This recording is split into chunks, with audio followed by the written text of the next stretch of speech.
Сәлеметсіздер ме, құрметті республика?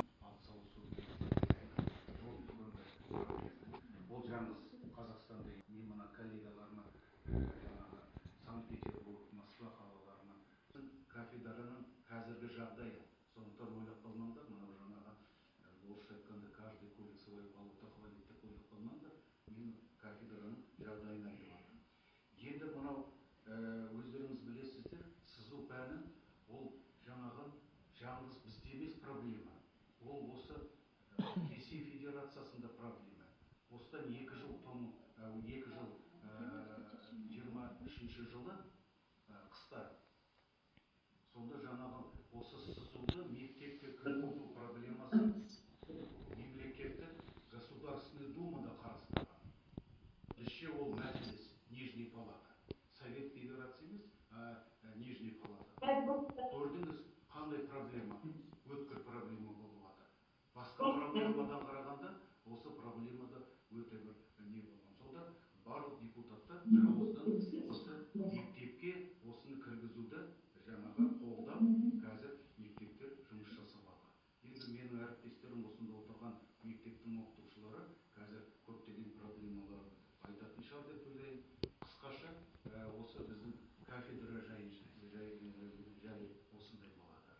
Сұрақтарыңыз болса, мен жауап беремін. Арада профориентация деген жұмыс бар бізде. Соны өткізіп жатырмыз. Амантай Абдуралиев деген біздің доценті осы проблеманы кафедра бойынша біраз мектептерге өзі барып жүрді. Онлайн арқылы, офлайн арқылы бізде солармен кездесіп байланысымыз бар. Жоғары класстар. Бір жағынан біздер оларды бізге оқуға шақыруда егер қазір осыны кіргізіп жатса, біздер осы олимпиаданы қолға аламыз деген ойымыз бар. Енді сол жұмыстар атқарылу үшін қандай механизмдер, қандай рычагтар керек, соны бастау үшін сіздер жақтан ба, әлі біздер жақтан ба? Енді ол сіздерді ортасын табу керек қой деп ойлаймын. Дұрыс шығар деп ойлаймын. Себебі ол жаңыз сіздердікі, жаңыз біздікі емес, ол жалпы қоғамға керек проблема бар. Сондықтан мен ойлаймын, екі жақтан осыған кірісу керек шығар деп ойлаймын. Оны кіммен байланыстырсақ болады сол жақ? Ол енді осында қалалық жаңағы департамент образования бар, қаланың. Содан кейін мектептерге тікелей шығу керек. Біз жаңа Евразия университетінде істегенде бір адам не болды, ответственный болды. Сол ертерек хабарласа шығар. Агротехникалық университеттер жүлде орындар алып жүрді. Расында сондай. Енді мен ойлаймын, осы жаңғыз сіздікі емес, біздікі де ол проблема. Соны шешуге біздер Теміржан Мұхамбетұлы, кешігіп келгендерге сіздерге қосымша ақпарат. Сұрақ қойсаңыздар болады. Сұрақ қоюға болады ма екен? Саламатсыздар ма? Менің сұрағым осы, сіздерде машиностроение деп жатсыздар ғой, иә? Осыдан бітірген түлектер қандай бір машинаның бір проекттарын жасаған балалар бар ма? Соны вот мектептерге қызықтырса, сонда кішкене мектептегі балалар уже біздің универде осындай факультет бар екен. Бізде сондай машиностроение жаңағы факультетке түсейік, бізде болашақ инженер болғанбыз деген арман пайда болады. Себебі сызу пәні болған кезде балаларды мен әдейі кітаптың арт жағынан бастаймын, балалар біз пәннің ең соңында архитектор бола аламыз, инженер бола аламыз. Міне осыны білу үшін, біз осыған қызығуымыз үшін біз мынаны білуіміз керек. Ең соңында парақтың бірінші бетіне келеміз. Сонда балалар, ой апай, мен архитектор болғым келеді дейді, біреу айтады, мен апай, мен машина жаңағыдай құрастырушы болғым келеді дейді. Қызықтыратын бір қандай бір балалардың ойлап тапқан модельдері бар ма? Жоқ, әлде ары қарай осыны Қазақстанда қолға алып жатқан бір кәсіп или бір қандай бір мекеме бар ма, жаңадан бір машинаны ойлап тауып жатқан? сол сіздерді бітіріп жатқан балалар не жасады? Соны бізге бір көрсетіп берсеңіз дегенім ғой. Сіздерде Ержан Советович факультеттің деканы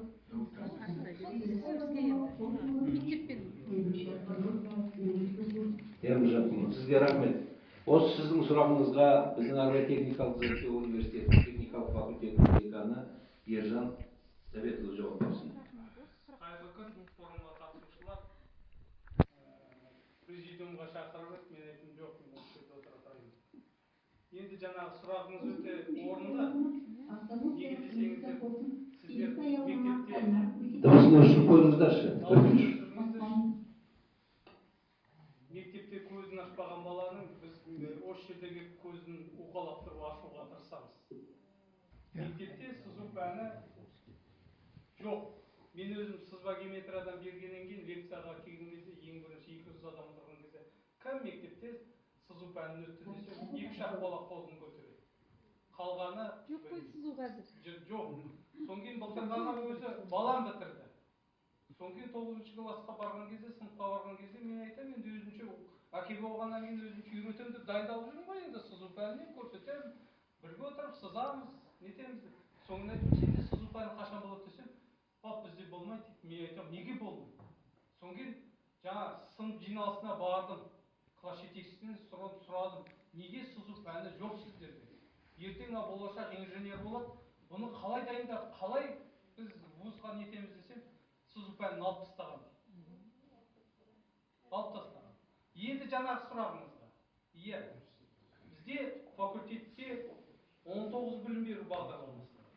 Бакалаврда 8 білім беру бағдарламасы, жаңағы сіз айтып отырған көлік техника технологиясы, агроинженерия, азық-түлік технологиялары, стандарттау және сертификаттау. Енді енді қараңыздар. Жаңағы студенттерге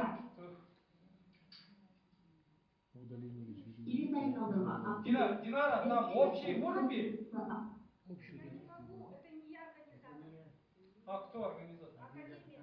У нас ссылка только, они не организаторы, они просто специально делают. Хорошо. Ойымды бөліп жіберді ғой, не айтқым келіп тұрғаны. Енді жаңағы бізде факультетте жаңағы кафедраны, мен 12 жыл осы кафедраның, техникалық механиканың кафедрасын басқардым, кафедра меңгерушісі болдым. Жаңағы Ысқақ Айтқұлович айтқандай, логика бар.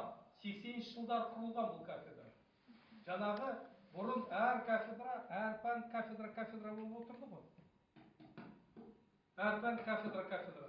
Сопромат өзімен өзі, теориялық механика өзімен өзі, начертательный геометрия өзімен өзі.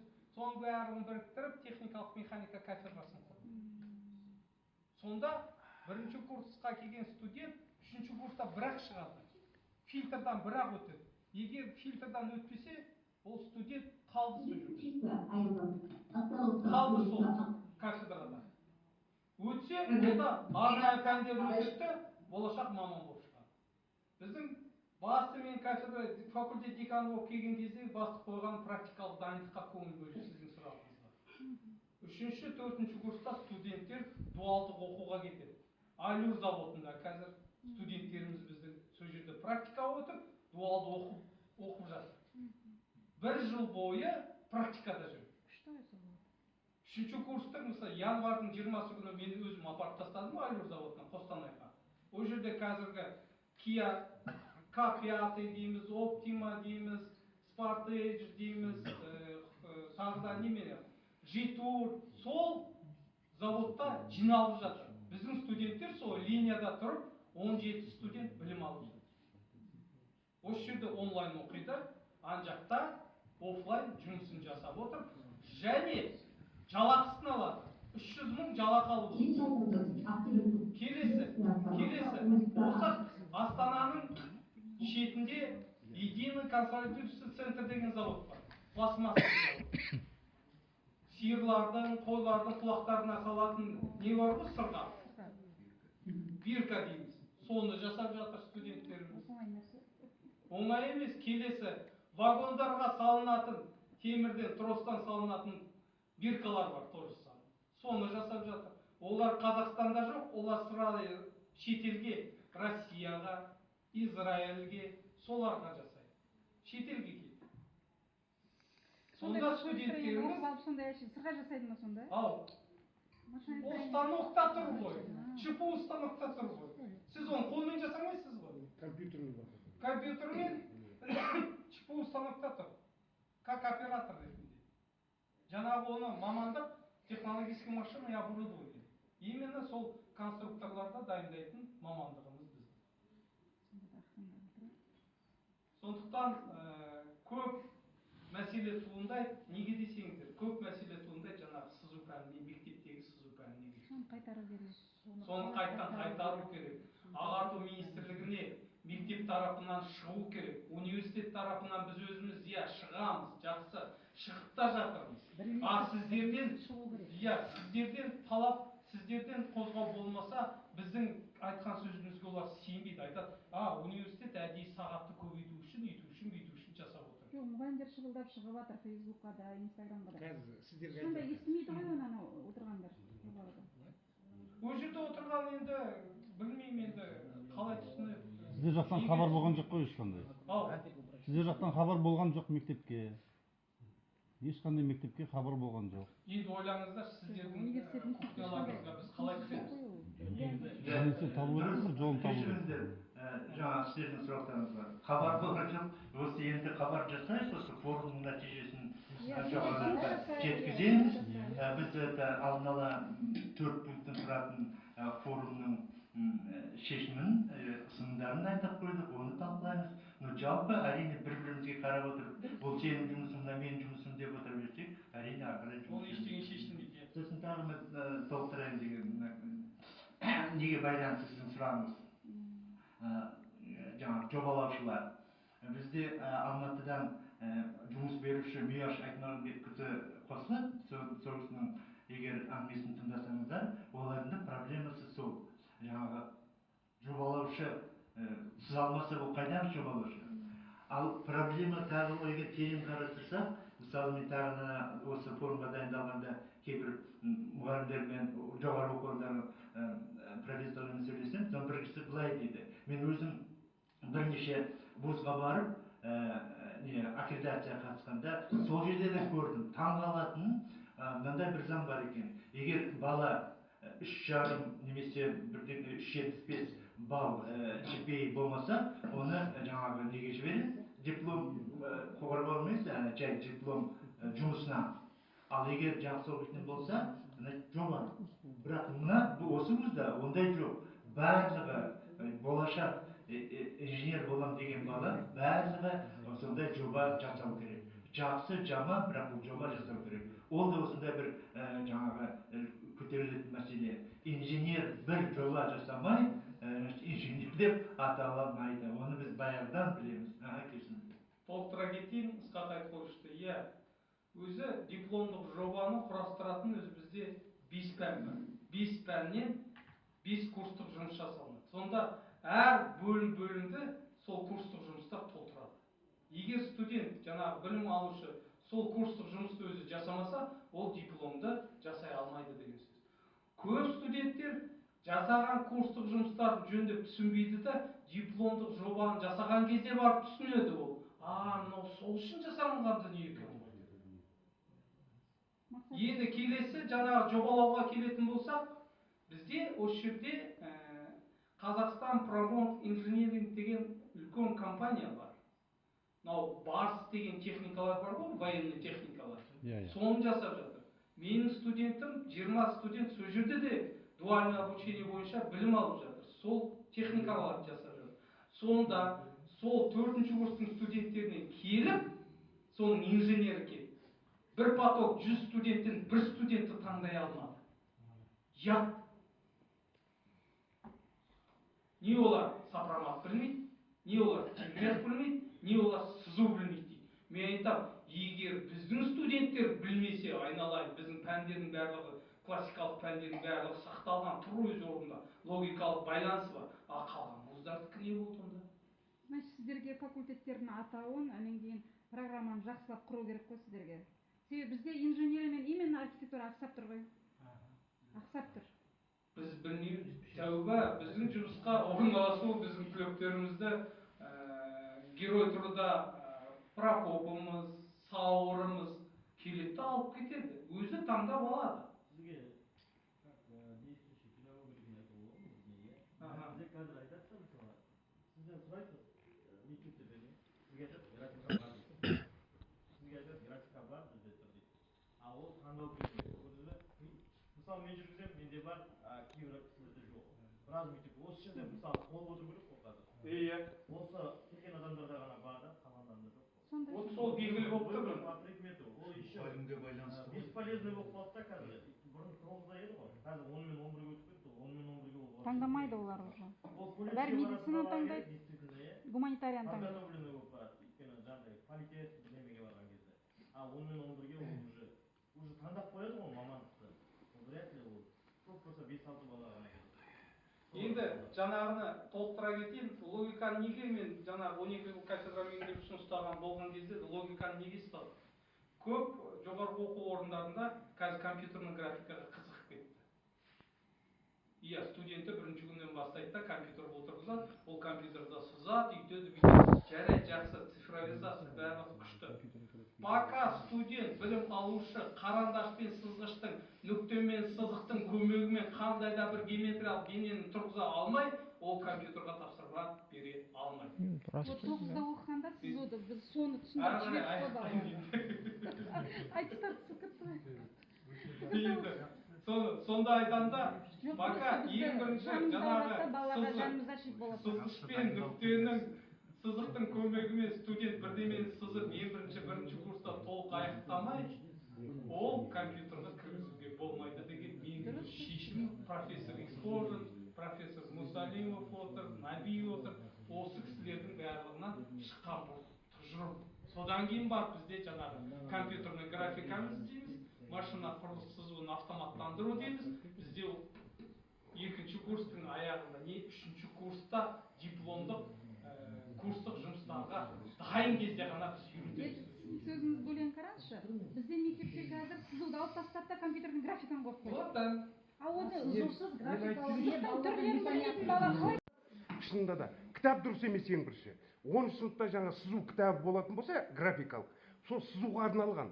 Екінші, 11 сынып бізде компьютерлік графика. Мысалға, сіздер айтасыздар, курс өткізу керек қой осыған байланысты. Бізде курс жоқ ешқандай. Графикалықтан курс жоқ.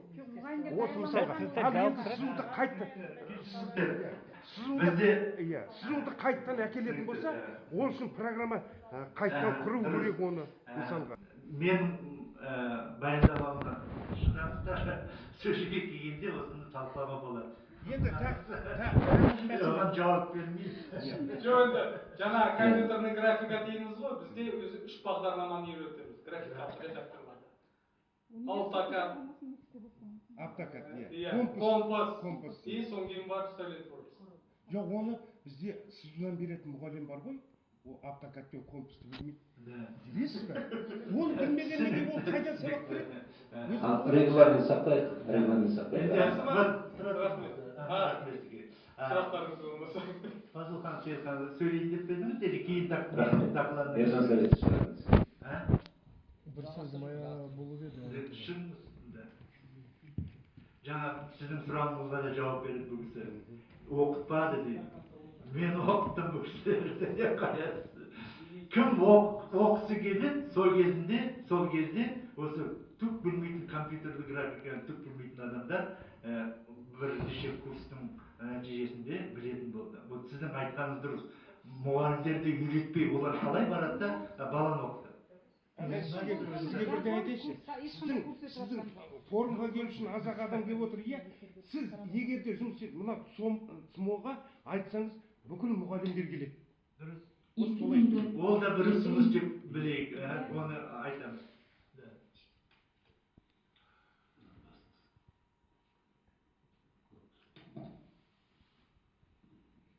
Құрметті әріптестер, құрметті профессорский преподавательский состав, енді орысша айтайыншы.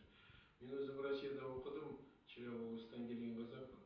85 жылдан бастап осы қалада тұрып отырмын. Енді Исхақ Айтқұловичті көптен білем, осы бізде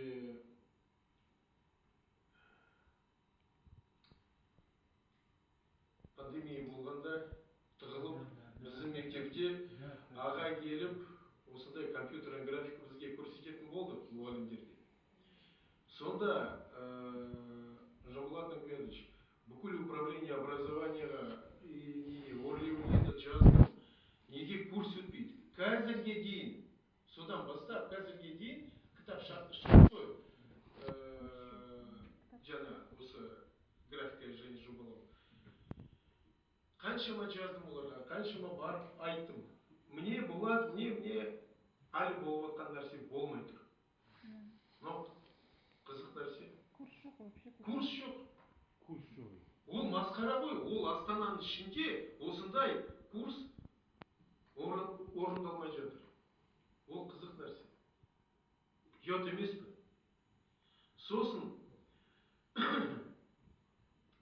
мен өзім де диссертация құрдым Новосибирскте. Мен сызуды, начертательной геометрии, бүкіл математикамен бірге интеграция жасадым. Ол не үшін?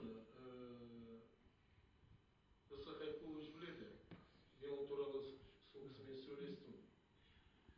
Өзім пособие шығардым, өзім кітап шығардым. Математика пәнінің мұғалімдері көбі институт бітірді ғой. Олар дұрыс ешқандай сызықтарды пайдаланбады. Орысша айтпақшы, они были огульные, ничем не оправданные.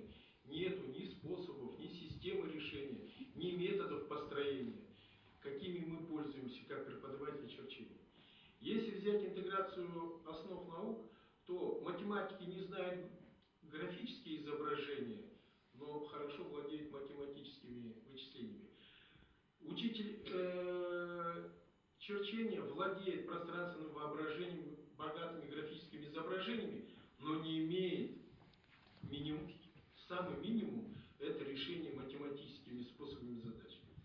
У нас в начертательной геометрии есть такие способы нахождения натуральной величины, как методом замены плоскостей проекции, совмещения и вращения. Вот 3 способа. У меня ученики на прикладной математике, где я интегрирую, занимаюсь научными проектами по прикладной математике, у меня ученики, благодаря только черчению, авторские свидетельства получают, занимают на республиканском, на международном уровне места.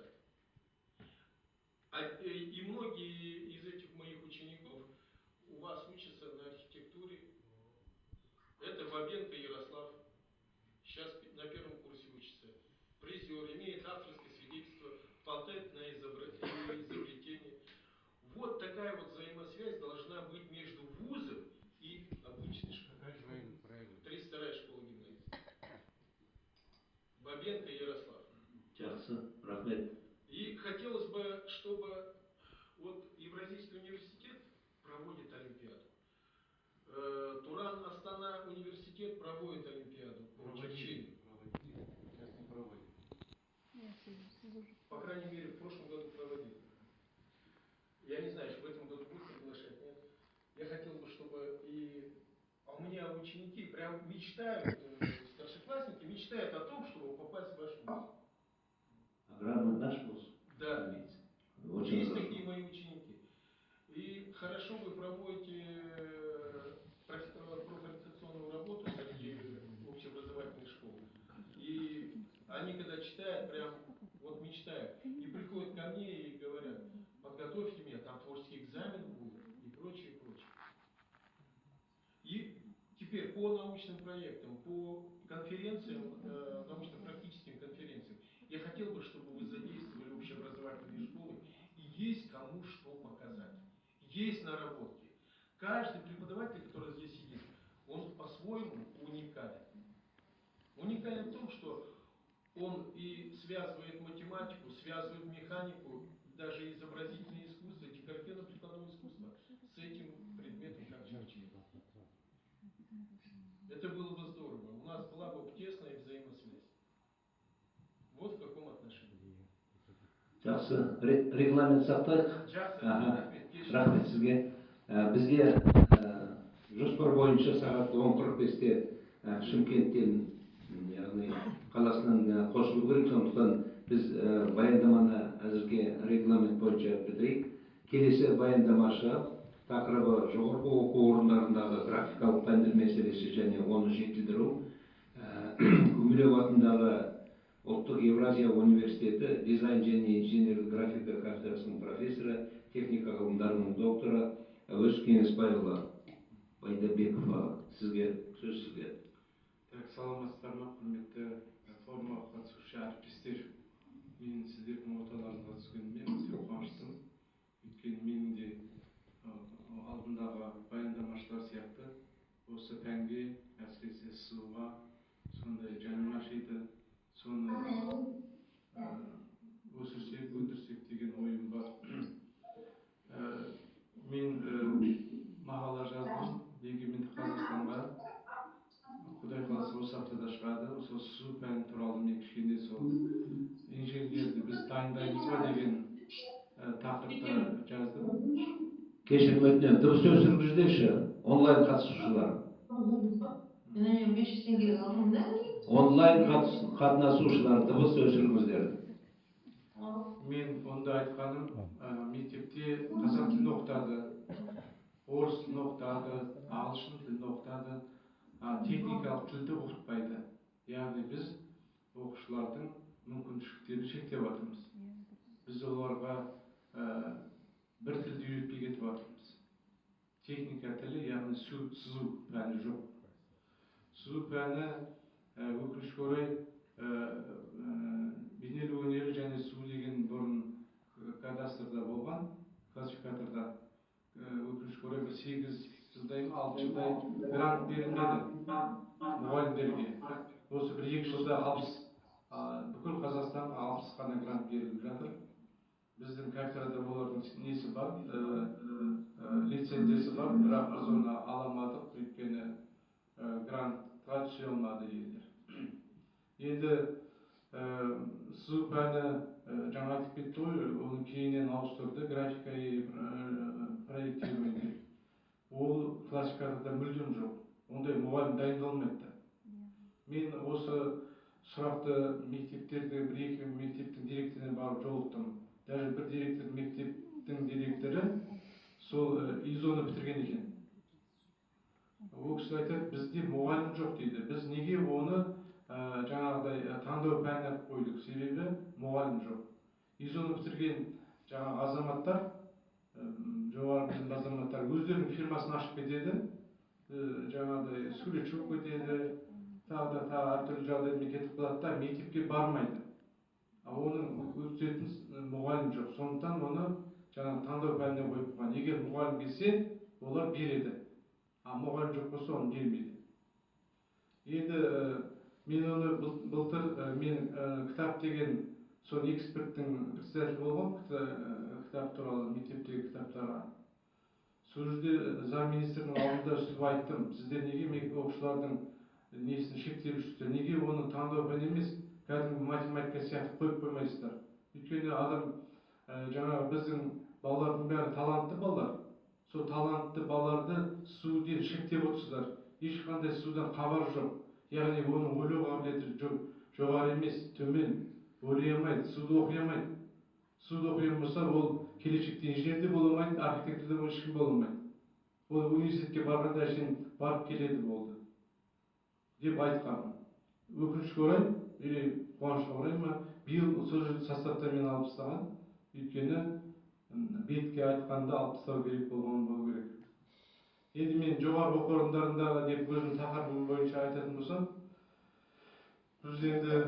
бізде жаңа айтып кетті басында баяндамашылар.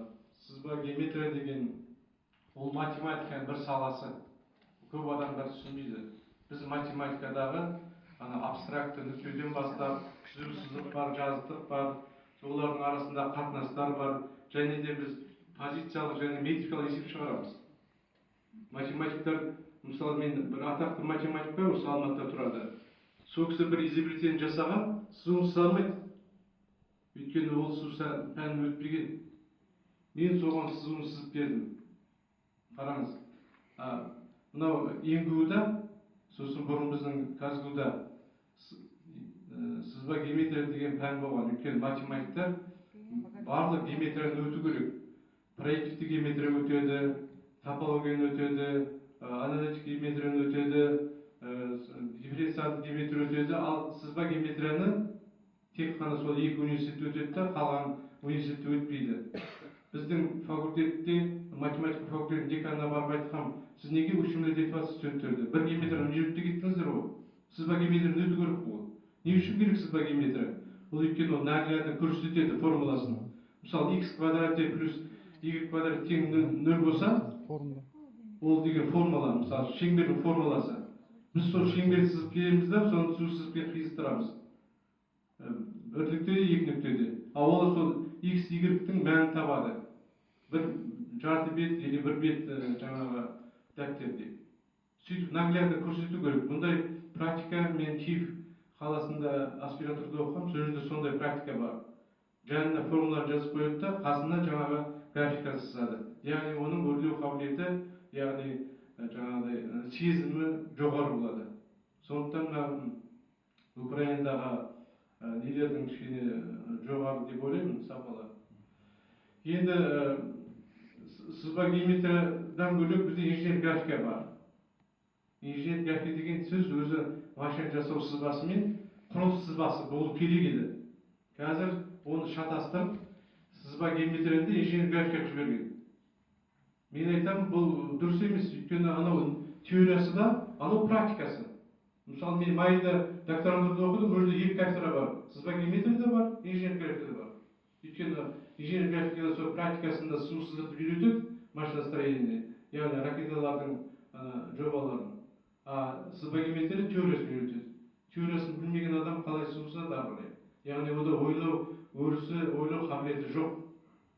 Енді сол туралы мен жаңа айтып кеттім, аграрында Теміржан Құмаш айтып кетті, 8 кредит береді екен. Басқа университеттердің бәрі 2 кредит береді, сызба геометрияға. Оның жеке-жеке жаңа кафедра болған, бәрін қысқартып тастаған. Тек қана сызба геометрия деген, яғни инженер графика деген біздің Евразиялық университетте аты қалды, басқа жерде ешкімде жоқ, барлығын жауып тастаған. Ол деген сөз біздің келешектегі инженер дайындауға, техникалық мамандықтар дайындауға шапқан балта. Біз жаңа сіздер айтып жатсыз, инженер болады деп. Біз инженер дайындамаймыз, өкінішке орай. Сіздер менің айтқанымда ренжімеңіздер. Баллон процесінде қалай өттік, солай біз инженер дайындамаймыз. Инженер деген мамандық жоқ. Классификаторда инженер дело бар, а бітіргенде ол бакалавр құрылысшы, бакалавр архитектор болып кетеді болды. Инженер дайындамаймыз. Сол туралы мен жаңа мақала жазғаным сол. Біз келешекте алға жүре алмаймыз, өйткені бізде инженер жоқ, маман жоқ. Кейін проблема ғой ол инженер болмаған. Сондықтан жаңа дыбыс өшіріңіздерші.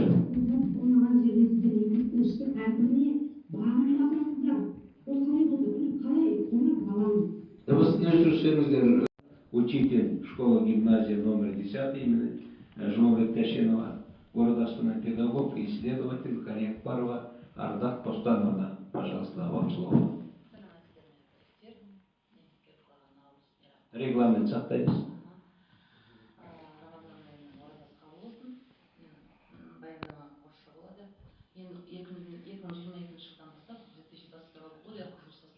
Рабочей учебной группы, которая работает в Академии Потенциально именно по вопросу графики проектирования.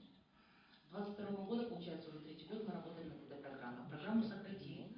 Она выходит также в 10-11 классах, но будет по 1 часу. Сейчас, если она была по 2 часа, то будет по 1 часу. В начале, когда мы пришли в 2022 году, мы были прям переполнены полностью энтузиазмом таким, да, что мы сейчас делаем программу для 9 классов, 2 часа в неделю, ну, как положено, да, как должно быть. Құқықтарды енгізіңдер деді,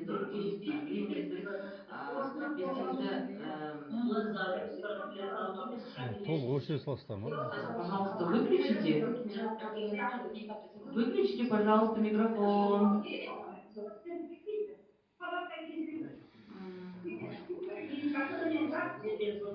Выключите, пожалуйста, микрофон.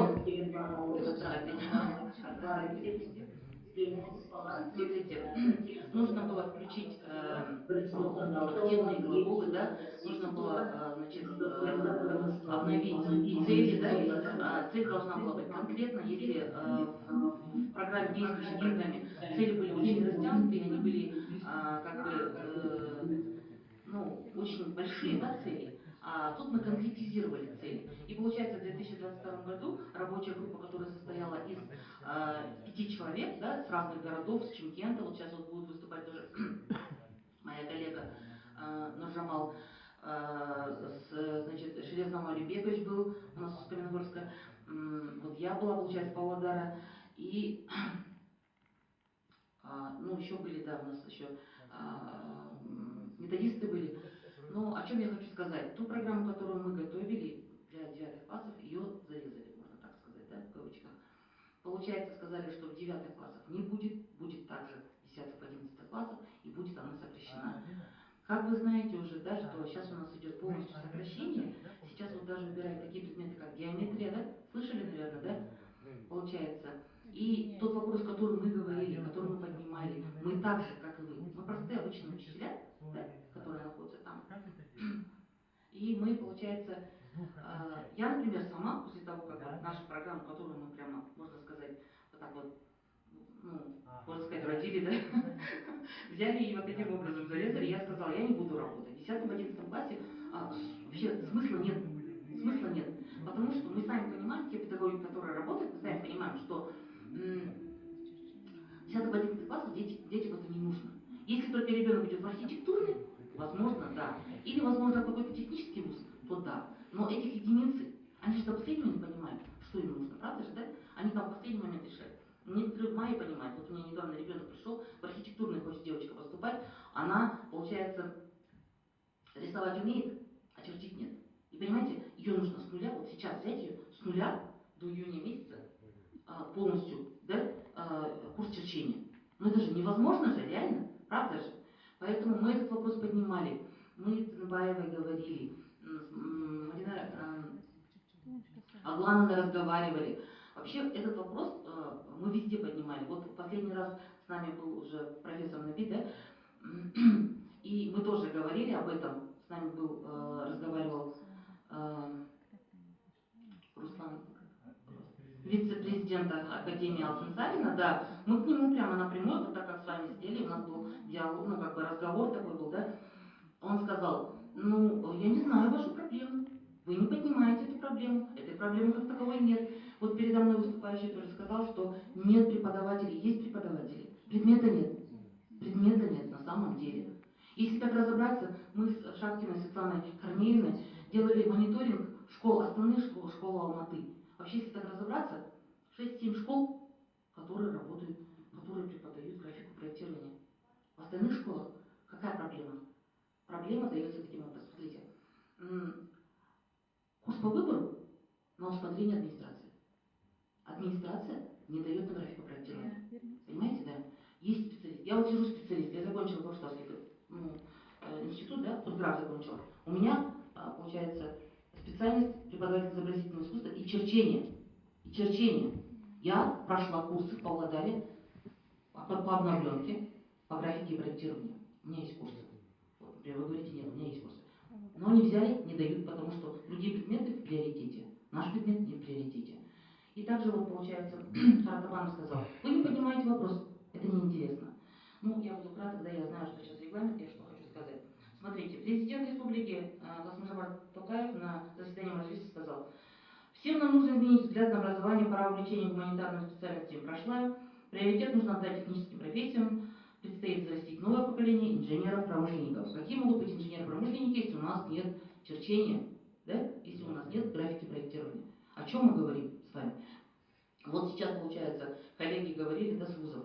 На самом деле, правда, некоторые дети даже не знают, что линейку нужно с нуля, да, вот так вот. Они думают с единицы. Вот правда, вот на самом деле. Многие дети в 8-9 классах не могут пользоваться циркулем. Это наша боль. Это наша боль, правда. Они не умеют этим пользоваться. И если так вот разобраться, основная часть, которая детей уходит после 9 классов, она уходит на технические специальности, но без черчения. Они идут в колледжи, вообще не имеют не то что пространственного воображения, просто они даже не имеют просто пользоваться инструментами. Вот на самом деле это же так. Следующее, что, да, давайте я быстренько расскажу, а потом, да, потом у нас толклауга, да, поэтому давайте. Смотрите. Так, Шымкент нас ждет. Смотрите, вот коллега тоже сказал, да, я вот слушаю внимательно, сказал, что нужно ссылаться на международный опыт. Смотрите, в России в прошлом году прямо на внимание, да, в Думе рассматривался этот вопрос, потому что они понимают, что они теряют технические специальности. Они понимают, что инженеры, вот специальности, вот они правда теряются. Если нет инженерной графики, если нет черчения, инженерная графика это то же самое черчение, да? Правда же? Правда. Смотрите, и вот получается, российские школы в этом году по поручению президента изучение черчения было введено для учеников 5-9 классов и для 10-11 классов, но только в профильных инженерных технологических классах. У них открыли специальные технологические классы. Если, например, нам сейчас не дают 9 класс открыть, это правда не дают. Вы думаете, что мы не понимаем этот вопрос?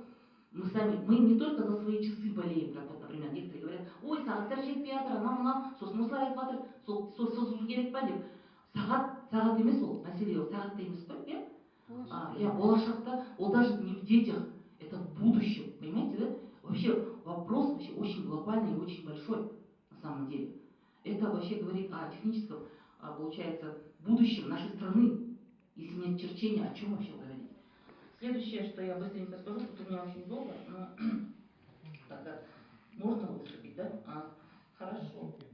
Да? Ну давайте. Ага. Так, сіздерді бағдарламаға қарасаңыздар, бізде 3 жерде өткізілетін болды. Жоғары оқу орындарына біз жауаптымыз. Шымкентте жол көлік колледжі жауапты, сосын мектепке ауысамыз. Сондықтан қазір сөзді Шымкенттігі ме дейік? Уақыты өтіп кетті, олар күтіп отыр. Шымкент колледж.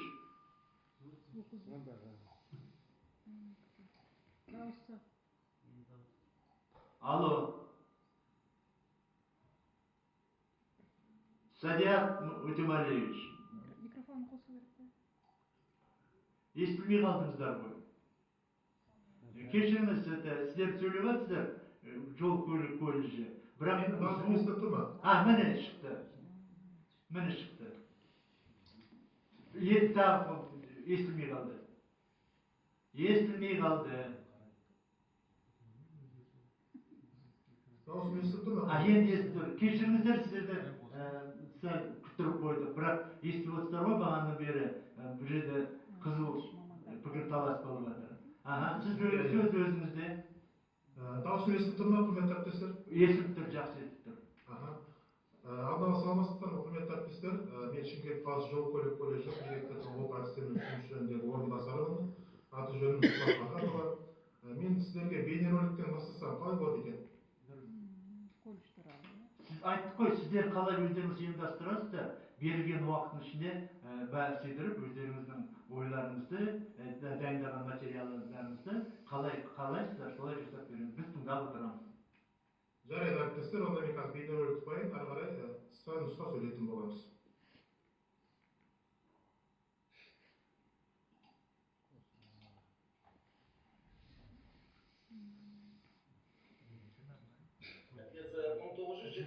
жылғы алынған жол көлік колледжі техникалық және кәсіптік білім беруді жүзеге асырып келе жатқан республикамыздағы автокөлік және теміржол салалары бойынша мамандар даярлайтын елі білім ордаларының бірі.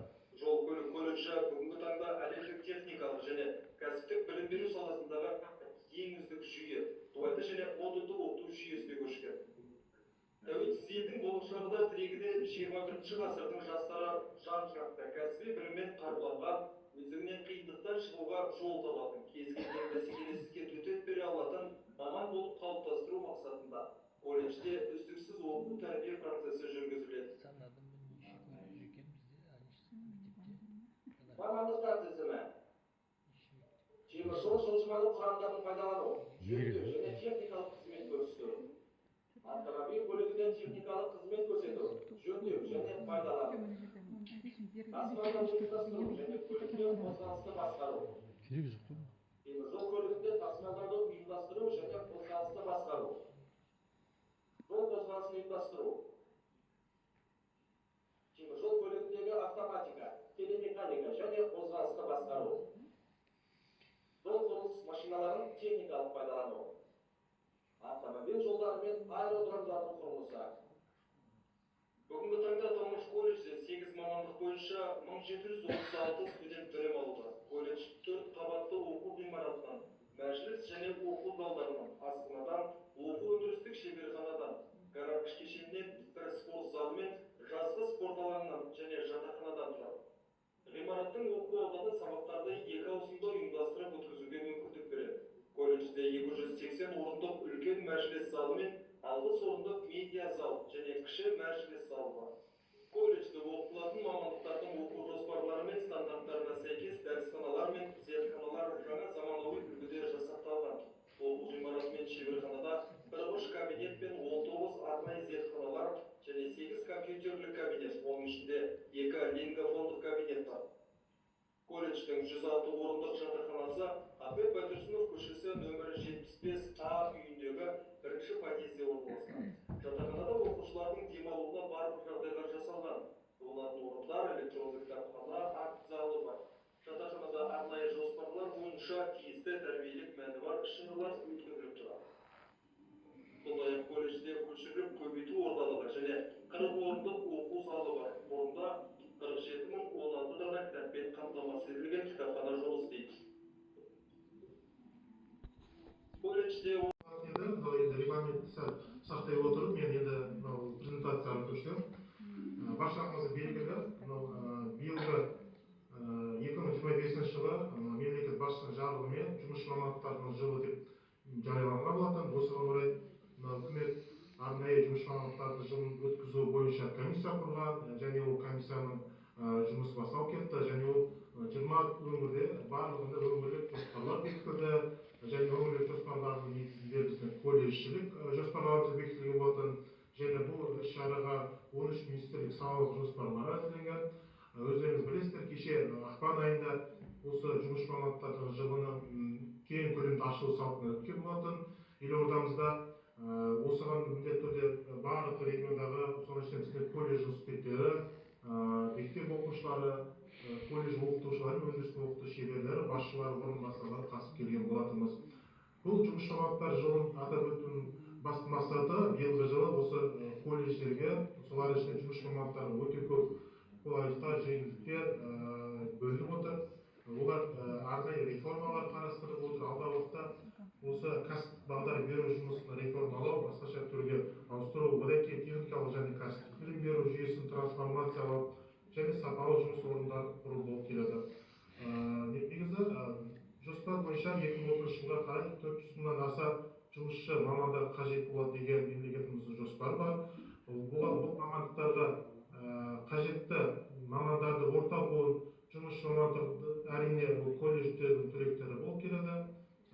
Колледжде қазір таныстырып білесіздер, орта буын мамандары және оларға қоса жұмысшы мамандарды дайындайды.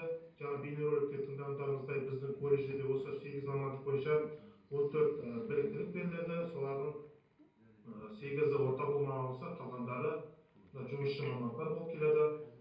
Оларды негізі жұмысшы мамандықтардың ерекшеліктерін атап өтсем, колледжде оқытылатын бұл оқу бағдарламаларын әзірлеуіне басталатын болса, мемлекеттік білім стандартына сәйкес әзірленеді. Осы 2020-2021 оқу жылынан бастап академиялық еместікке көшкен болатынбыз. Бұл аясында еліміздегі барлық колледж академиялық адалдықты негізге алып отырып өздерінің білім беру бағдарламаларын дайындаған. Және екінші ерекшелігі кешіріңіз, Зұфар Фархатұлы, кешіріңіз, ана жерде бір адам бізге кедергі болып жатыр. Күләш Бөлебай деген кісі, көшіріп салыңызшы дыбысын. Кешіріңіз.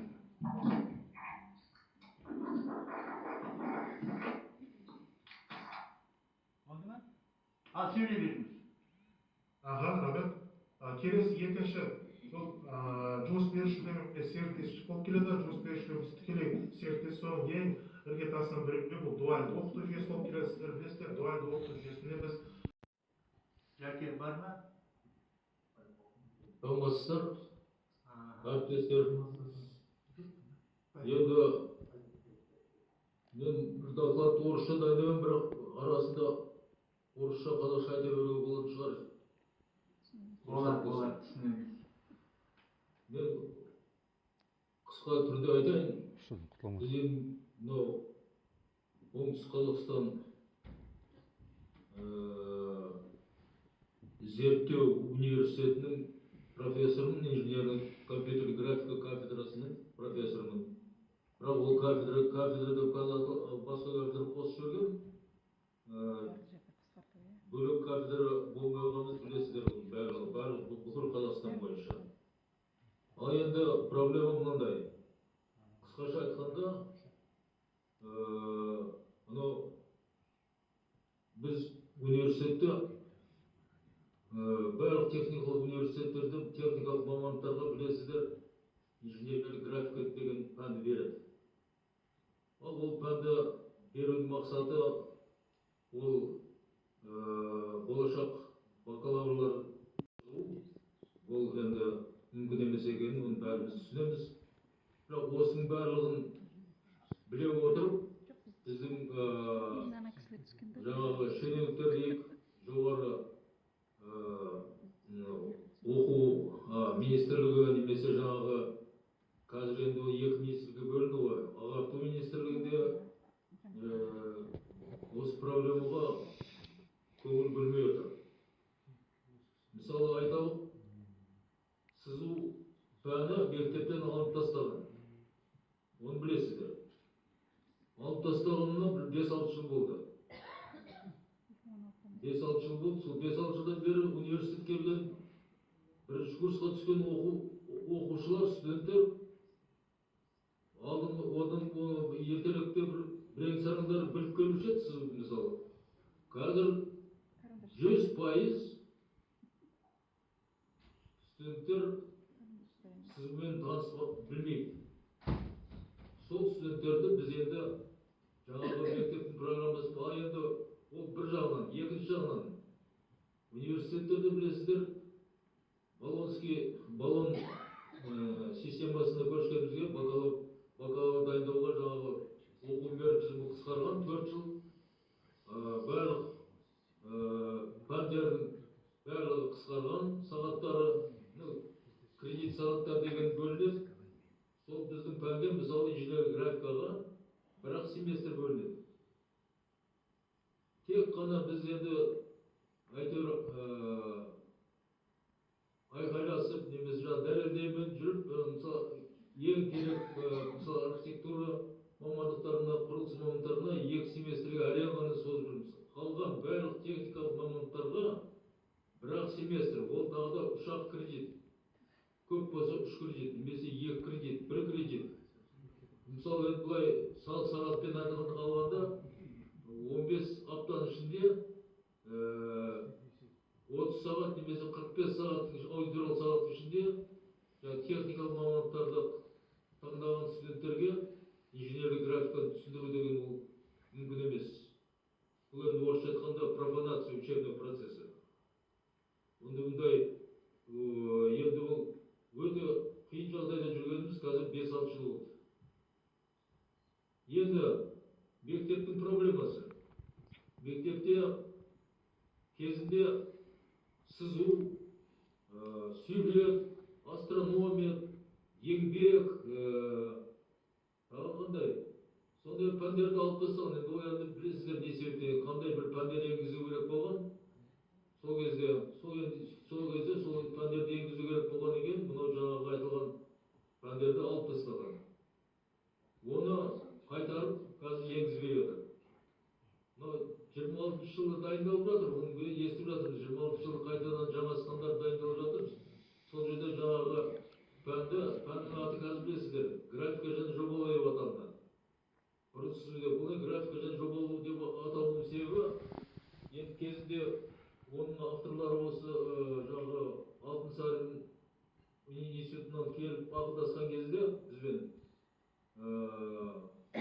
осы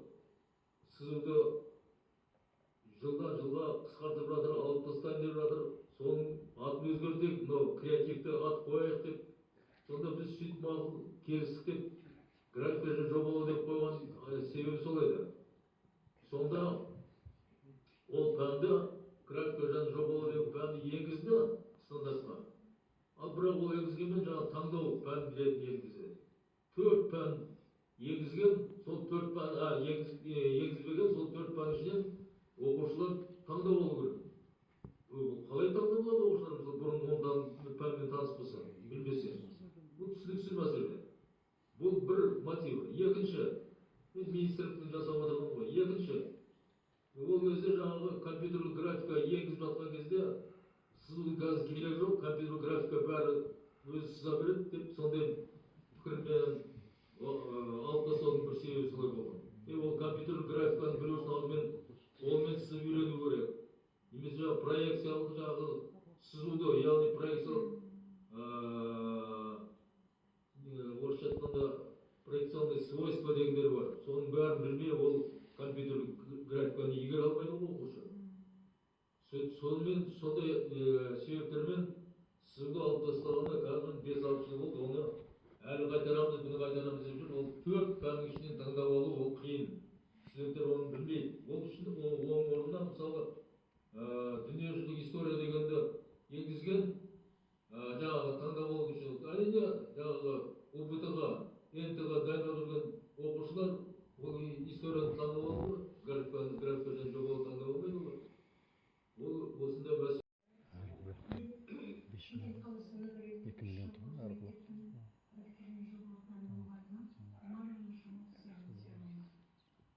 Менің бүгінгі баяндамам мектептерде графика және жобалау пәнін оқыту бойынша әдістемелік ұсынымдар.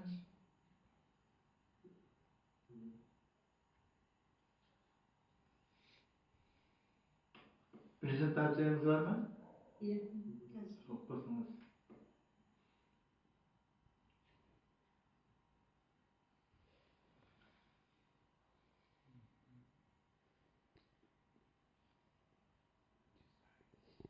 Менің баяндамамның мақсаты оқушыларды кеңістікті ойлау қабілетін дамыту, сызба және перспектива және жобалау негіздері арқылы оқыту. Екінші, оқыту әдістерін жүйелеу, тиімді педагогикалық әдістер мен тәсілдерді қарастыру, графикалық сауаттылықты арттыру, техникалық сызба эскиздер мен жобалау жұмыстарын сауатты орындауға үйрету, қазіргі заманғы технологияларды пайдалану, AutoCAD, Compass 3D бағдарламалар арқылы цифрлық сызуды меңгеру, геймификация және интерактивті оқыту әдістері арқылы оқыту. Графика және жобалау тек қана техникалық мамандарға ғана қажет десек, қателескен болар едік. Графика және жобалау біздің заманымызға сай келетін кез келген мамандық иесінің серігі болып табылады. Мысалы, инженерлік мамандықтар, дизайн өнер саласы, технолог, геодезист, авиация және кеме жасау, медицина саласында хирургия, стоматология, ортопедия, протездеу, анатомия, сүйек құрылымының сызбаларын оқу сияқты мамандықтар үшін қарапайым сызбаларды оқу және сызба білу өте қажетті маңызды дағдылардың бірі деп айтуға болады. Демек, сызу техниканың даму тілі, сондықтан да жас жеткіншектерді графикалық амалдарды орындаудың негізгі амалдарын білу өте маңызды деп ойлаймыз. Сызба салу оқушыларды неге тәрбиелейді? Сызба салу тек... Слышно, да, но не видно. Мы здесь, поэтому сейчас Аталма Трибутин у нас выступает. Где-то сейчас она подключится. Здесь она? Да, вот и видим. Бисарова, да? Миош. Ага, да. Айтмухамедовна, она почетный строитель, да?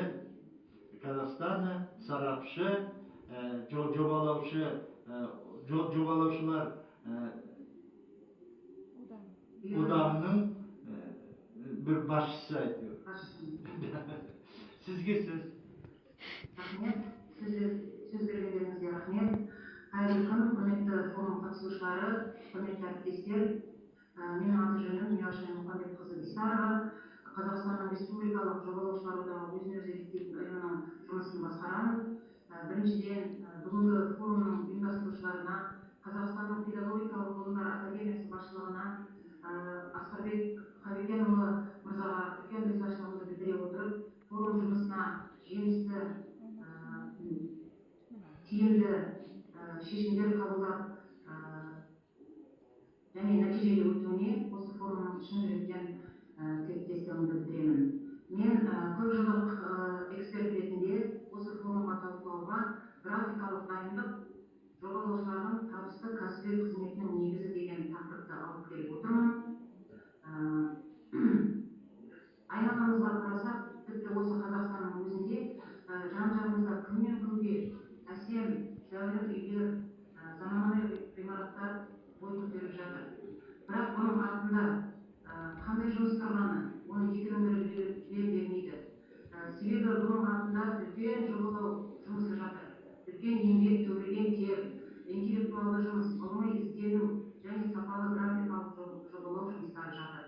Ал бұл жұмыстардың артында мамандарды зерделеп даярлауға және көп жылдық үздіксіз үйренуге жіберілген қаншама еңбек осы да көптен көзге көріне бермейді. Енді осы графикалық даярлық сапасы қандай біздің Қазақстанның құрылыс саласында? Үздіксіз үйрену дейміз. Бұл үздіксіз үйренудің практикада қалай жалғасын табылып жатыр, қалай жүзеге асырылып жатыр бұл алынған білім. Осы туралы және көптеген басқа да сұрақтар туралы талқылап, осы форумда әр қатысушы өзінің ұсынымын, өзінің пікірін айтып, белгілі бір шешімге келеміз деген үміттемін. Жобалау құрылыс комплексі қызметінің сыншысы да, тұтынушысы да қарапайым халық, елді мекен тұрғындары. Сондықтан жобалау графикалық жұмыс кезіндегі басты мақсат ғимараттардың беріктігі, мықтылығы, жайлылығы және қауіпсіздігі болып табылады. Және бұл мақсат тек қана құрылыс мамандарына ғана емес, жас мамандарға және білім алушылар мен білім берушілерге де қойылатын үлкен жауапкершілік. Дайындамам оқушылардың кәсібін анықтаудағы мектептің рөлі.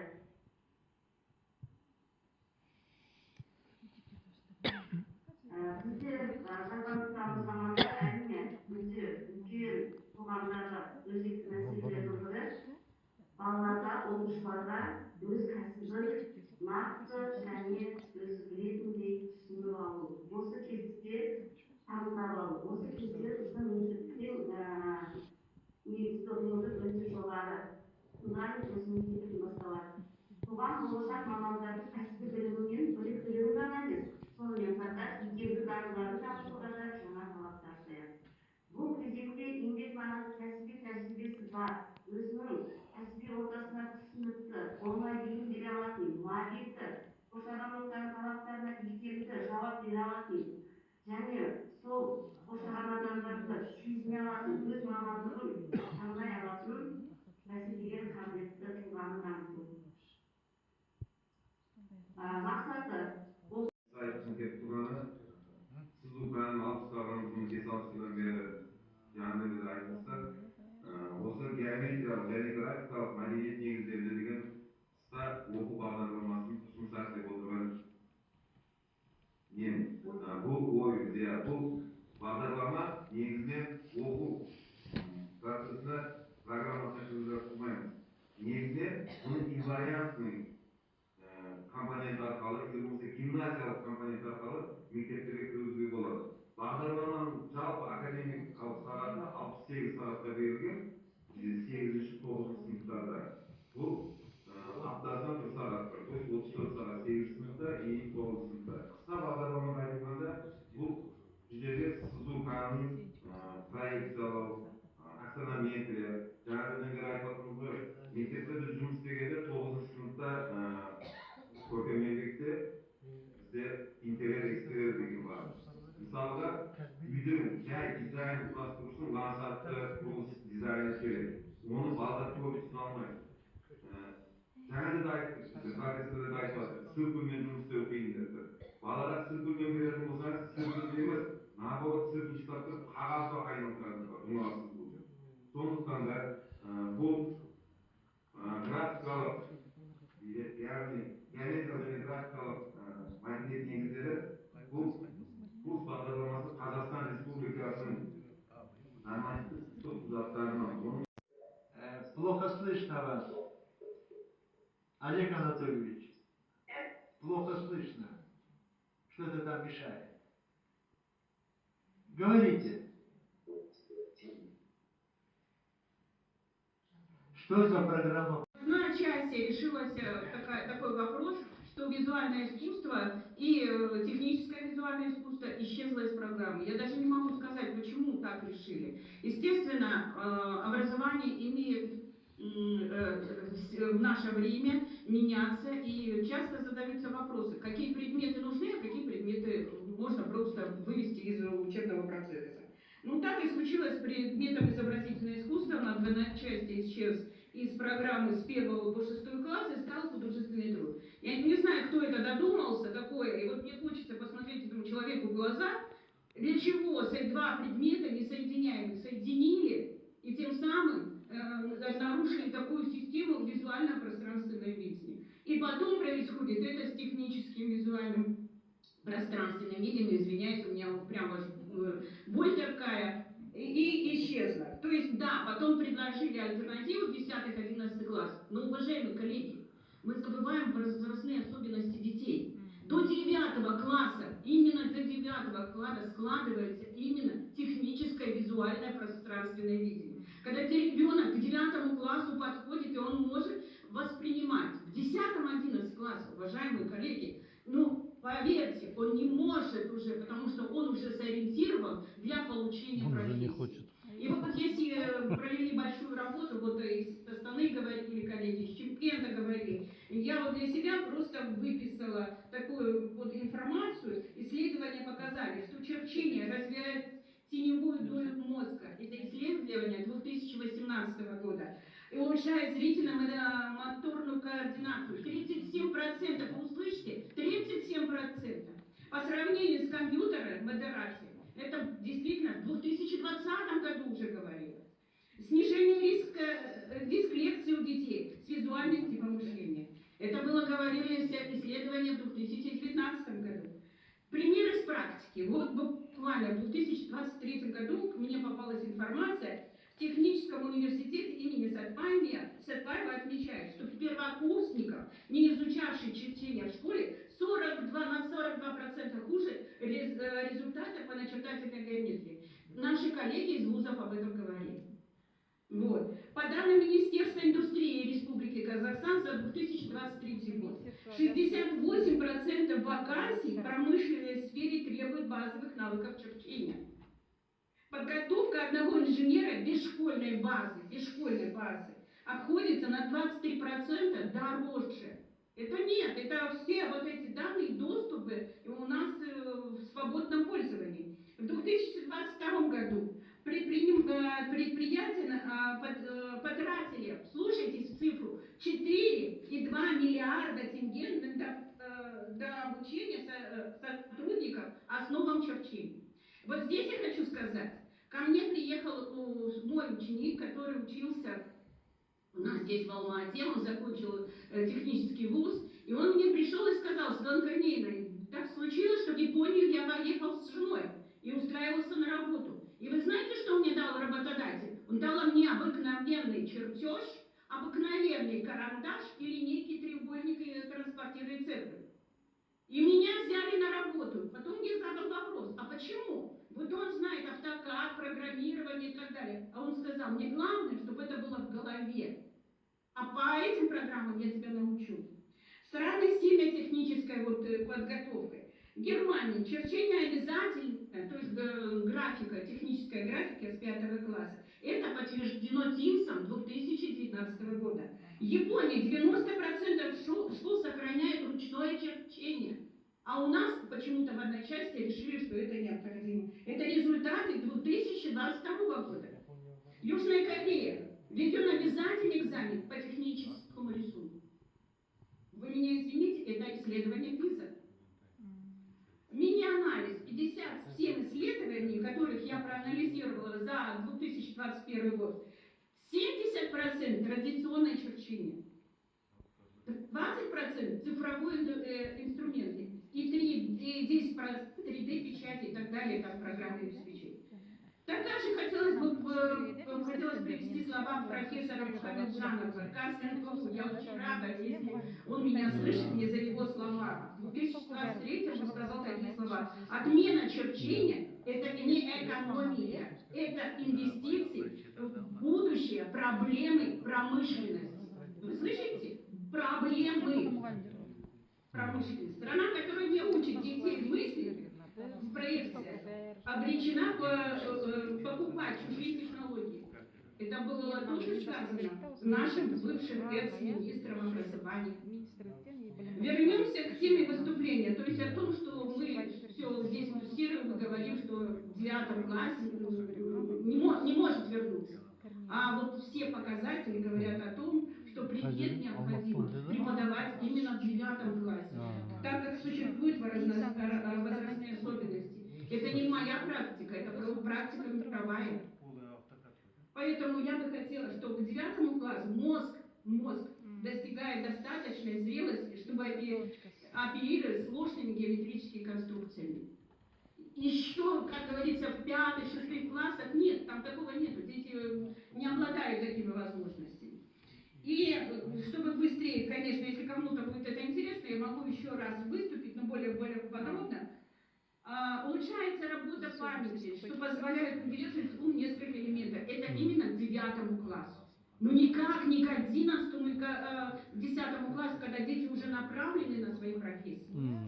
Вывод в 9 классе – это период, когда учащиеся физиологически готовы к освоению графики. 9 класс – это золотой возраст, я бы так его назвала. Прям именно золотой для изучения графики и проектирования, или как бывшего черчения. Я не против информационных технологий, но ручное черчение, оно должно преподаваться именно в школе. Не буду рассказывать об исследовании Выгодского и так далее, просто хочу сказать из опыта зарубежных стран. Германия, черчение с 8 класса, в старших классах только 3D моделирование. Япония, акцент на ручной графика.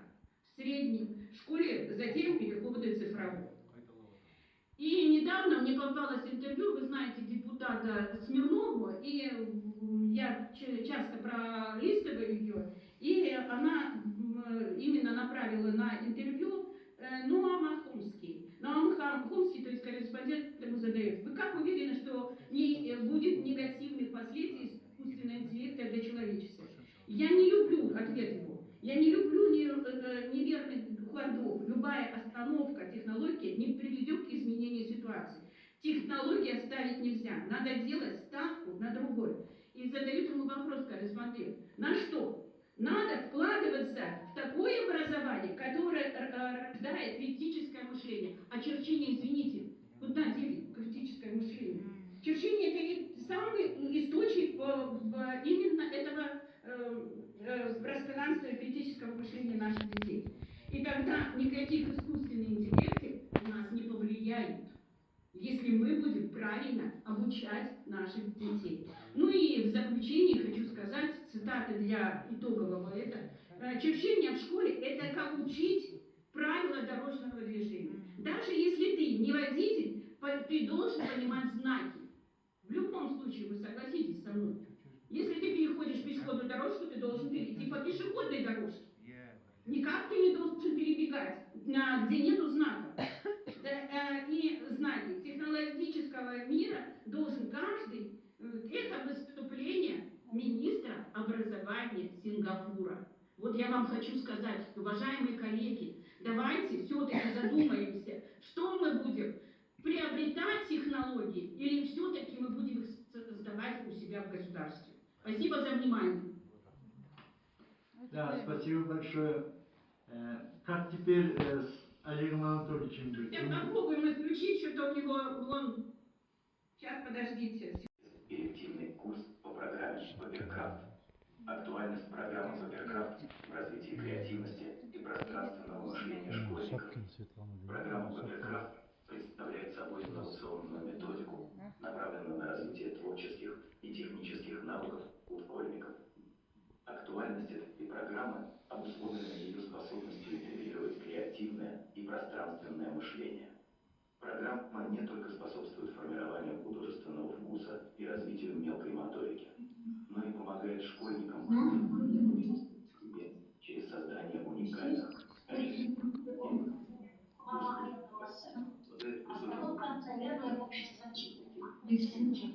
моделирования. 4. Воспитание таких качеств, как терпение, аккуратность и ответственность. Педагогическое ценность программа Паперкрафт способствует формированию художественно-эстетического вкуса, развивает метапредметные компетенции, такие как работа в команде и самостоятельная деятельность, а также тесно связана с другими школьными дисциплинами – математикой, информатикой, черчением и изобразительным искусством. Методические аспекты реализации курса 1. Использование пошагового метода обучения. 2. Включение учащихся с ограниченными возможностями здоровья. 3. Проведение промежуточной и итоговой аттестации, выставки, конкурсы. Вызовы и перспективы сложности внедрения. Недостаток квалифицированных педагогов. Ограниченные ресурсы. Ограниченность учебного времени. Сопротивление нововведениям. Перспективы. Адаптация содержания для разных возрастных групп. Использование дистанционных технологий. Интеграция с другими образовательными проектами. Межшкольное сотрудничество. Спасибо большое. Вот такой мимо маленький ролик он продемонстрировал.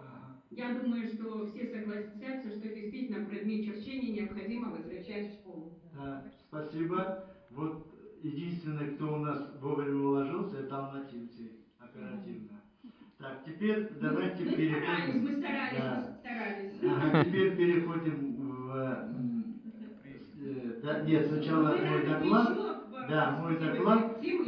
Он вообще-то рассчитан... И мы более широко Хорошо. рассказываем психологические Послушайте. аспекты. Может быть, действительно мы со временем Все. коллег о том, что... Ну, дайте мне сказать. Значит, теперь у нас мой доклад называется «Білім берудің барлық сатыларында графикалық даярлау сапасы». Бұл жерде тек қана жалпы сөз болмайды, нақты жүргізілген эксперимент жөнінде айтамыз, және де кейбір ұсыныс айтамыз, олар барлығы негізделген бірнеше тұрғыдан. Сондықтан, следующий поставьте. Ага. Так, келесі. Уехали. Еще раньше. Нет, вы слишком уехали. Вот. Мына жерде мемлекеттік құжаттардан үзінділер келтірілген. Біріншіден білім мазмұнын жетілдіру керек, ол жөнінде жаңа біздің профессорлармен сөйлестік, ол өте маңызды. Және де егер мемлекеттік стандартты қарайтын болсақ, ол жерде бірінші талап мектеп түлектері келесі мектепті бітіргеннен кейін келесі кезеңде қалай оқуын жалғастырады, соған дайын болу керек. Яғни академиялық дайындық біріктіру керек. Ол мемлекеттік стандарттың талабы. Дальше. Ал біздің тақырып жөнінде жаңа бірнеше рет техника және технология саласындағы құзыреттер туралы айтылды. Мысалы, мына жерде Гурье деген бір адамның пікірін келтіріп отырмын. Себебі біздің қазақстандық ғалымдар осыны айтып шаршады, енді шетелдіктерге көштік. Тесланы қараңыз. Менің жетістіктерге жетуім ол өз идеяларымды визуал алдау арқылы. Бұл да жаңағы маңыздылық көрсетіп тұр. Енді бізде бір мода бар ғой, жарайды, қазақстандықтарды келтірмейміз, орыстарды келтірмейміз, шетелдік деректерді келтірейік деп. Келесі слайдты ашыңызшы. Следующий. Значит, жасанды интеллектке сұрақ қойдым. Жаңағы Европада және ақшта инженер даярлау ерекшелік неде? Сөйтсек, 10 ерекшелік берді функция, ол осы 10 функцияның 5-еуі жобалаумен байланысты. Инженерлік іс-әрекет, шығармашылық және мына жерде 7-ші функция кәдімгі жобаларды басқару, оған да графикалар даярлау керек. Бірақ келесі, мұны біз бәріміз білеміз. Өзіміз мысалы Сатаев университетінде арнайы тұжырымдама жасалған. Соны оқитын болсақ, қараңыз, бүгінгі біздің тақырыбымыз осы жерде жүр. Бүгінгі біз қарастырып отырған мәселелер осында жүр. Қазақстанда инженерлік білімді дамытуға мүмкіншілік бар деген сөз. Келесі. Оны үкімет те біледі. Міне биыл өтіп кеткен жылы барлық берілген гранттардың бір бөлігі, яғни 30% техникалық мамандықтарға берілген, ал колледждерде ол 65% құрайды. Бірақ келесі жылы 100%, яғни гранттар тек қана техникалық мамандықтарға беріледі деген сөз. Бұл да жаңағы біздің осы істеп жатқан жұмысымыздың бір қолдауы. Солай емес пе? Келесі. Енді қазіргі жағдайға келсек. Мына біздің университеттерде берілетін сабақтар. Сызба геометрия, инженерлік графика, компьютерлік графикада ортада тұр. Мына жоғары жақтан қарайтын болсақтар, барлық жалпы инженерлік пәндер осылармен байланысты. Ал енді төмен мектепке түссек, жаңаға айтылып жатқан мәселе графика және жобалау 10-ші класста қолмен сызылады, бұрынғы айтқандай сызу, және 11-ші сыныпта сол тақырыптар, тек қана бір тақырып қана мына проекциялық графика болмайды, қайталанады. Мұның несі жаман, несі жақсы? Соны зерттеу үшін біз следующий, біз тек қана жаңағы салдыр сөз емес, зерттеулер жасадық. Вот мысалы, жоғары оқу орындары оқытушыларына сұрақ қойдық. Тағы бір сызу құралдарын пайдалану қанша бала жасай алады, қанша жасай алмайды. Міне көріп тұрсыздар, 50%-дан көбісі оны білмейді екен. Геометриялық салулар жасай алмайды. Ол да 50%-дан жоғары. Және де көріністер мен тіліктерді орындай алмайды. Ол да 50%-дан жоғары. Және де 3D модельдеу тағы да, яғни мектеп бітірген бала жаңа мектепке келгенде осындай қиыншылықтар арқасында жөнді сабақ оқи алмайды. Келесі. Колледждерге қарайтын болсақ, ол жерде техника және графика және жобалау пәніне арнайы үлгілі оқу жоспарын шығарған, бірақ ол жерде не сағат саны белгісіз қанша болғаны. Және де тағы бір жерде бір қызық нәрсені көрдім. Қазақ тілінде оқытатын балаларға оқу жүктемесін төмендету керек деген. Неге ол дәл осы біздің пәнге байланысты, мен соны түсінбедім. Келесі. Енді қолданыстағы стандартты талдайтын болсақ, мына жерде бірнеше компонент тұр. Мысалы тұжырымдамалық. Және сіздер көрдіңіздер, айтылып жатыр, графика және жобалау пәні мен кәсіпкерлік негіздері және бизнес пәні қатарлас келгеннен кейін балалар оны таңдағысы келмейді, себебі мынау қиын, ана оңай дегенде. Ең бірінші. Енді мақсаты ол стандартта 4 бөліктен тұрады. Шашыраңқы, қайсысы маңызды, қайсысы бөліктің маңызды емес екен түсініксіз. Мысалы, 10-шы қателермен жазылған. Енді құрылымы, егер 10-шы сыныпта өтілген материал 11-шы сыныпта дәл сол тақырыптар өтілетін болса, онда жаңағы қолмен сызу ұмытылып кетуі мүмкін. Келесі 11-шы сыныпқа келеді, жаңағы ешқандай ойда ештеңе жоқ, тағы да қиыншылық тудырады. Және енді компьютерлік графика деген сөз болғаннан кейін, мектепте ректорлар болсын, жаңағы әдістерлер болсын, олар айтады, жаңағы бұл 2-11-ші сыныпта берілетін материалды информатика мұғалімдеріне бере салайық, басқа тұрмай өздері біледі дегендей. Енді мазмұнына келетін болса, геометрия, графикалық модельдеу енгізіледі.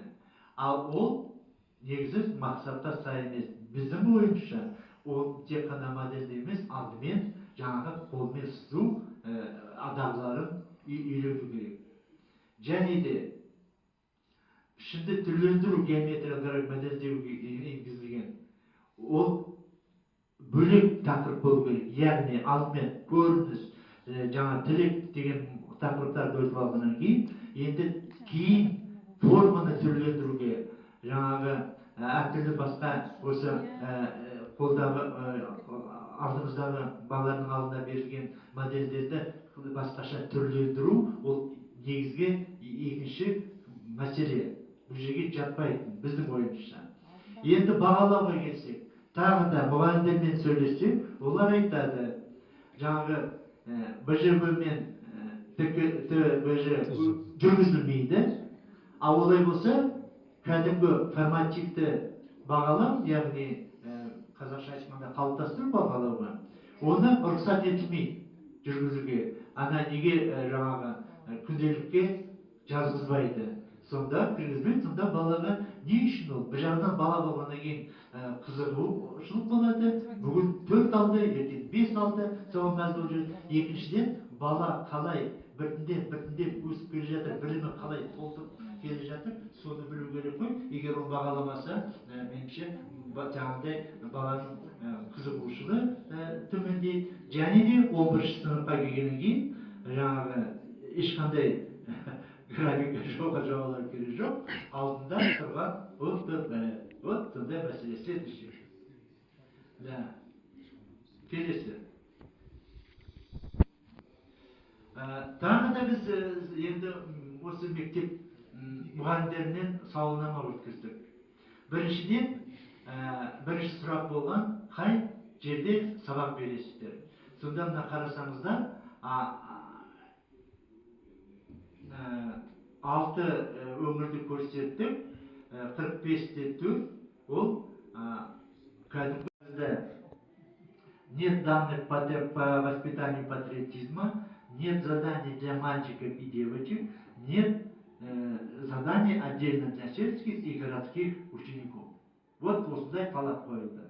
Но енді біз арнайы кейін не өткіздік? Зерттеу. Следующий покажите. Міне балаларға мынандай тапсырма берді.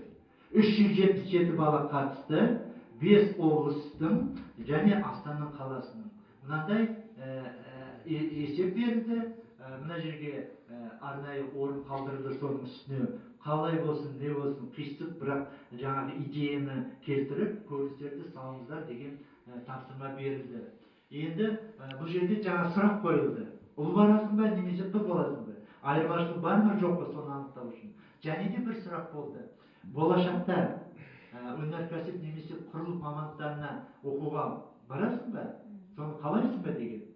Енді нәтижесін ашып көрейік. Следующий.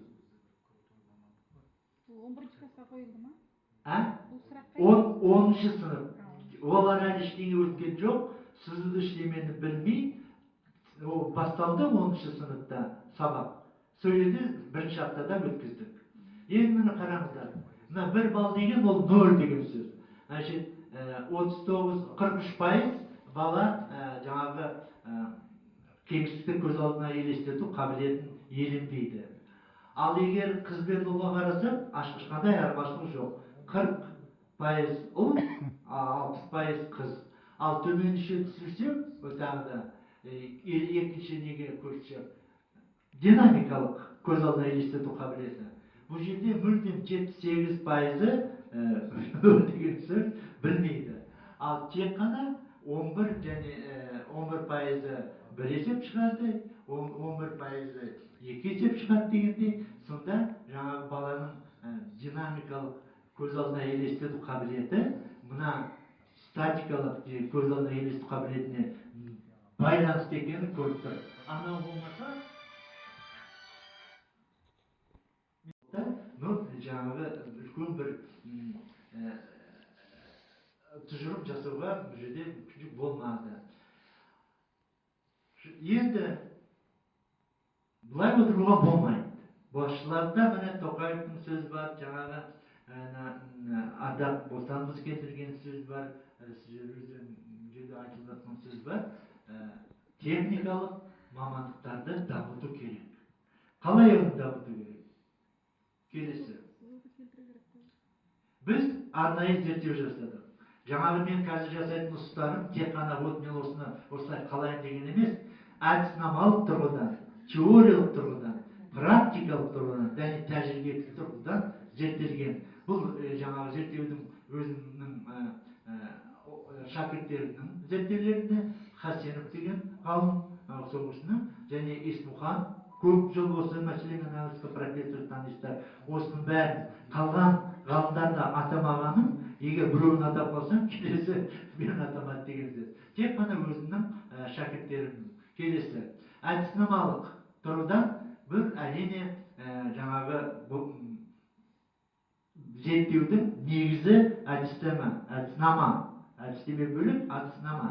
Сондықтан біз арнайы следующий әдіснамалық тұрғыларды жүйелі, келесі модельдеу, нормативті, іс-әрекеттік, барлық осы тұрғыдан қарап, өзімізше бір модель құрылдық.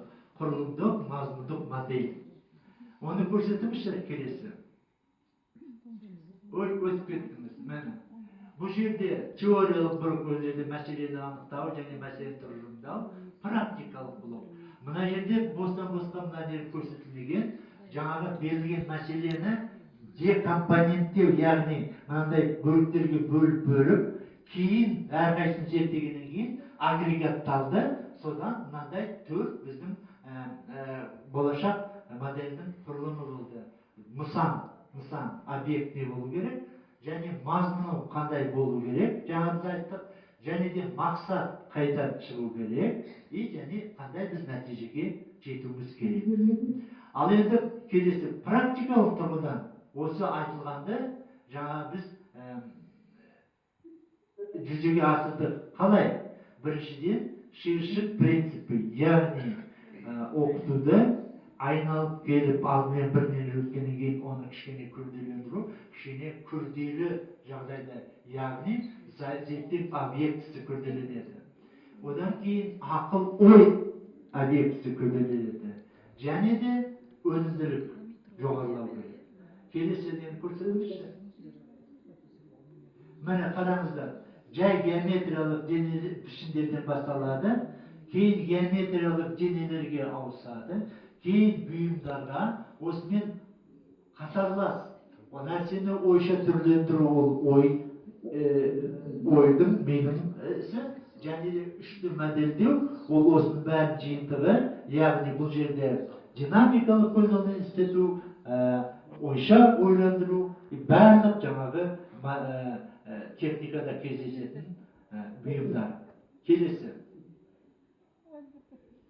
Бұл жерде ешқандай жаңалық жоқ. Баяғыда осыдан 1,5 мың бұрын Әл-Фарабидің айтылған ұсынысы. Баяндау тәртібі қалай болу керек? Алдымен сезім үшін жақын, яғни бала қолынан ұстай алатын нәрсені көру керек. Кейін келесі кезеңде ой, мына жерде айтылған жаңағы орысшасы разум деген, қазақша ақыл. Яғни жаңағы нүкте, түзу, абстракт ұғымдар ғой. Соларға көшу керек. Бұл жерде жаңағыдай егер осындай принципті қағиданы сақтайтын болса, келесі. Жаңағы шешікті даму деген осы. Алдымен геометриялық сызу, бірақ онымен қатарлас геометриялық модельдеу. Яғни алдымен қолмен сызып алып кейін неге көшу емес, параллель, қатарлас. Мысалы, жарты сағат біз геометриялық сызу кәдімгі неде өттік пе, сағатта, екінші жартысында геометриялық модельдеу, яғни компьютерді қосуымыз керек. Ары қарай проекциялық сызу, тағы да көрініс, тілік анамналарды өткеннен кейін, дәл сол тақырыптар сол күні компьютер көмегімен орындалу керек. Сөйтіп, жаңағы шешіктап, мына ерте ашып қойды, ол жерде бір техникалық модельдеу деген ұғым пайда болды. Ол не үшін керек? Жаңа бала тек қана абстракт нелерді сызбай, бірінде нақты техникада керек, мынандай втулка дейді, тістегеріш, әртүрлі бекітпелер және тетік бөлшектерді жұмыс істеу керек. Абстракт емес, техникада кездесетін. Бұл жерде де ешқандай жаңалық ашып жатқан жоқпыз. Следующий открытие. Баяғыдан бастап, міне мына жерде ана бірінде шатты сұрап алды. Значит, практикалық тұрғысынан біз жаңа арнайы топ құрылған, білім беру академиясы Алтынсаринда. Ол жерде мына жаңағы біздің баяндамашылар бар, мен бармын. Біз негізі жасаған өзінің амалдарını минутпен есептеп, мынандай арнайы кестеге толтырды. Сонда көп мәліметтің негізінде мынандай цифрларды алдық. Астына қарасақ 59, 249, ол кәдімгі минутпен кезеңге қанша уақыт кетеді. Енді дәл осындай жұмыс компьютерлік графиканы қолданып біз жасадық. Следующий. Ол жерде дәл жаңағы тақырыптар, аксонометрия, қарапайым тілек, және мына жерде қима, оған қанша уақыт кетеді жаңағы тапсырманы компьютерден орындағанда. Сөйтсек қарасақ 6-11 есе аз уақыт кетеді екен. Енді жаңағы қайтарып егер екіге бөлген өзгелі оқу бағдарламаны қарасақ, егер бірінші бөлімге 68 сағат кетті дейік. Енді келесі 11 сыныпта 68 сағат емес, одан бірнеше есе төмен болу керек қой. Оны ешкім есептемейді. Енді мына графикалық даярлау жақсартудың қандай жолы бар деген сұраққа жоғары оқу орындарының мұғалімдері, жаңағы мектеп мұғалімдері емтихан енгізу керек дейді. Яғни инженерлік пәнге түсетін бала жаңағы 5 өзінің емтиханын өткізіп алғаннан кейін педагогикалық жаңағы медицина саласында қойылған талапқа сәйкес емтихан. Оны 68% біздің респондентіміз қолдайды екен. Және кейбіреулері келіспеді, қалыс қалды, бұл көреміз оны. Ары қарай бірақ осындай ұсыныс жасаймыз. Келесі. Сонымен жаңа айтылған нәрсені қайтадан айтып жатырмын. Қолмен жұмыс істеу керек. Ол үшін мына біздің пәніміз зертханалық жұмыс болу керек. Ол жөнінде де біз арнайы сауалнама өткіздік. 46% 90-нан көп болу керек дейді. 35% 70-тен 90-ға дейін. Екеуін былай қосатын болсақ, мүмкін 70-90% жұмыс зертханалық лабораториялық болу керек. Онда жаңа біздің респонденттер бұл біздің емізді қолдайды. Келесі. Қалай оны біз жүзеге асырамыз? Баяғы сызу пәнін қалай өтті, соны еске түсірейік. Қолдарымызға модельдер беретін. Мына жерде мына көрдіңіздер ме? Әртүрлі жаңағы жазылды, және де тұжырымдамада бәрі осы жерде айтқан іс-әрекет арқылы оқыту. Соны біз мақсатқа қоюымыз керек. Теориялық оқыту, ол мүмкін кейбір сабақтарда керек, ал бізге керектісі іс-әрекет арқылы оқыту. Следующий. Енді қандай ұсынымдар береміз? Жаңағы айтып тек қана ғылыми негізделген ұсынымдар береміз, бірақ мен қазір аяқтағаннан кейін пікірталас басталады, әркім өзінің ұсыныстарын береді, ал енді асығыс болмау үшін ол ұсыныстарды сіздер жазбаша болғанда қазір не берді сіздерге бағдарламаның ішінде не бар? Сілтеме бар. Сол сілтемеде кіріп өздеріңіз дауыстарыңыз бересіздер.